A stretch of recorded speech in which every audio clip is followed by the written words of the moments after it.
오늘의 말씀 시편 18편 20절에서 50절까지 말씀입니다. 내가 의롭게 산다고 하여 주님께서 나에게 상을 내려주시고 나의 손이 깨끗하다고 하여 주님께서 나에게 보상해 주셨다. 진실로 나는 주님께서 가라고 하시는 그 길에서 벗어나지 아니하고 무슨 악한 일을 하여서 나의 하나님으로부터 떠나지도 아니하였다. 주님의 모든 법규를 내 앞에 두고 지켰으며 주님의 모든 법령을 내가 버리지 아니하였다. 그 앞에서 나는 흠없이 살면서 죄 짓는 일이 없도록 나 스스로를 지켰다. 그러므로 주님께서는 내가 의롭게 산다고 하여 나에게 상을 주시고 나의 손이 깨끗하다고 하여 나에게 상을 주셨다. 주님께서는 신실한 사람에게는 주님의 신실함으로 대하시고 흠없는 사람에게는 주님의 완전하심을 보이시며 깨끗한 사람에게는 주님의 깨끗하심을 보이시며 강교한 사람에게는 주님의 절묘함을 보이십니다. 주님께서는 연약한 백성을 구하여 주시고 교만한 눈은 낮추십니다. 주님, 진실로 주님은 내 등불을 밝히십니다. 주 나의 하나님은 나의 어둠을 밝히십니다. 참으로 주님께서 나와 함께 계셔서 도와주시면 나는 날쌔게 내달려서 적군도 뒤쫓을 수 있으며 높은 성벽이라도 뛰어넘을 수 있습니다. 하나님께서 하시는 일은 흠도 없다. 주님께서 하시는 말씀은 티도 없다. 주님께로 피하여 오는 사람에게 방패가 되어주신다. 주님밖에 그 어느 누구 하나님이며 우리 하나님밖에 그 어느 누가 구원의 반석인가. 하나님께서 나에게 용기를 북돋워 주시며 하나님께서 나의 길을 안전하게 지켜주신다. 하나님께서는 나의 발을 암사슴의 발처럼 빠르게 만드시고 나를 높은 곳에 안전하게 세워주신다. 하나님께서 나에게 싸우는 법을 가르쳐 주시니 나의 팔이 노쇠로 된 강한 활을 당긴다. 주님께서는 나를 지키는 방패를 나의 손에 들려주셨고 주님께서는 오른손으로 나를 강하게 붙들어 주셨습니다. 주님께서 이토록 보살펴 주시니 나는 큰 승리를 거둘 것입니다. 내가 힘차게 걷도록 주님께서 힘을 주시고 발을 잘못 디디는 일이 없게 하셨습니다. 나는 원수를 뒤쫓아가서 다 죽였으며 그들을 진멸시키기까지 돌아서지 않았습니다. 그들이 나의 발 아래에 쓰러져서 다시는 일어서지 못하도록 그들을 내가 무찔렀습니다. 주님께서 나에게 싸우러 나갈 용기를 북돋워 주시고 나를 치려고 일어선 자들을 나의 발 아래에서 무릎 꿇게 하셨습니다. 주님께서는 원수들을 내 앞에서 등을 보이고 도망가게 하시고 나를 미워하는 자들을 내가 완전히 무찌르게 하였습니다. 그들이 아무리 둘러보아도 그들을 구해줄 사람은 하나도 없고 주님께 부르짖었지만 주님께서는 끝내 응답하지 않으셨습니다. 그래서 나는 그들을 산산이 부수어서 먼지처럼 바람에 날려보냈고 길바닥에 진흙처럼 지지겨 버렸습니다. 주님께서는 반역하는 백성에게서 나를 구하여 주시고 나를 지켜주셔서 문민족을 다스리게 하시니 내가 모르는 백성들까지 나를 섬깁니다.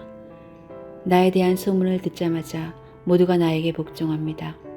이방 사람들조차 나에게 와서 굴복합니다.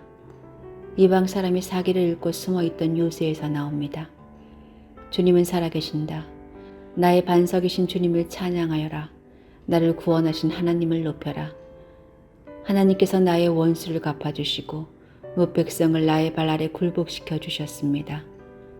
주님은 원수들에게서 나를 구하여 주셨습니다. 나를 치려고 일어서는 자들보다 나를 더욱 높이셔서 포악한 자들에게서도 나를 건지셨습니다. 그러므로 주님, 무백성이 보는 앞에서 내가 주님께 감사를 드리며 주님의 이름을 찬양하겠습니다. 주님은 손수 세우신 왕에게 큰 승리를 안겨주시는 분이시다. 손수 기름을 부어 세우신 다윗과 그 자손에게 한결같은 사랑을 영원무궁하도록 베푸시는 분이시다.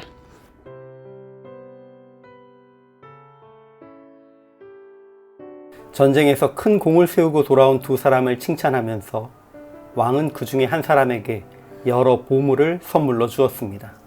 신고만 있으면 절벽도 뛰어오를 수 있는 신발, 한 번 휘두르면 1000명을 쓰러뜨릴 수 있는 칼, 어떤 칼과 창의 공격도 막을 수 있는 방패와 갑옷을 모두 두 사람 중에 한 사람에게 주었습니다. 주변에 있는 사람들은 너무 한 사람에게 모든 상을 베푸신다, 이렇게 생각하면서 아무런 상도 받지 못한 사람을 안쓰러워했습니다. 그런데 상을 주는 일이 끝난 후에 왕이 이렇게 말했습니다. 그리고 여기 이 사람은 내 아들로 삼을 것이다. 다른 아무 선물도 받지 못했던 그 사람을 말입니다. 당신이라면 어느 쪽이 되고 싶으신가요? 놀라운 능력을 지닌 신발과 칼과 방패와 갑옷을 소유하시겠습니까? 아니면 왕의 계승자가 되겠습니까? 다윗은 하나님께서 의를 행하고 율례를 버리지 않으며 하나님을 떠나지 않은 자기에게 상 주셨다고 노래합니다. 하나님이 당신의 힘으로 띠띠우셨고 발을 암사슴의 발같이 그 팔을 놋화를 당길 수 있게 강하게 하시고 구원하는 방패를 주심으로 지켜주셨다고 노래합니다. 우리는 다윗의 이 찬양을 묵상하면서 하나님이 사슴과 같게 하신 그 발, 놋화를 쏠 수 있게 하신 그 강한 팔을 주셨음에 집중하고 우리도 그렇게 강하게 하소서라고 기도드리곤 합니다. 그렇지만 그렇게 큰 힘을 주시고 다시 전쟁에 나가 열심히 싸워 승리를 쟁취하라 하시면서 당신을 위해 싸울 군인 취급을 하신다면 그것이 그렇게 기쁘기만 것은 아닐 것입니다. 하나님께서 우리에게 큰 힘과 능력을 주시는 것도 상입니다. 그러나 당신의 자녀로 삼아주시고 우리가 여전히 연약해도 지켜주시는 것, 그것이 더 큰 상입니다. 다윗이 하나님께서 빠른 발, 높이 뛰는 근력, 싸움에 승리할 수 있는 강한 팔을 주셨다고 노래하지만 그럴지라도 함께 하셨기 때문에 승리한 것이라고 노래하는 것과 같이 하나님이 함께 하지 않으신다면 어떤 뛰어난 능력도 의미가 없습니다. 때로 우리는 하나님의 구원, 자녀로서 그분 안에서 누리는 평안보다는 주께서 주시는 능력, 세상에 자랑할 만한 결과에 더 집중하곤 합니다. 그러나 그 모든 것을 다 받아서 소유해도 하나님의 동행하심이 없으면 아무것도 아닙니다. 오늘 주님 앞에 깨끗한 손과 마음으로 서서 그분의 상을 구하십시오. 사슴과 같이 날렵한 발이나 놋과 활도 구부릴 수 있는 강한 팔의 능력을 주실 뿐 아니라 당신의 자녀로 품어 높이시고 당신이 직접 싸워 이기게 하실 것입니다.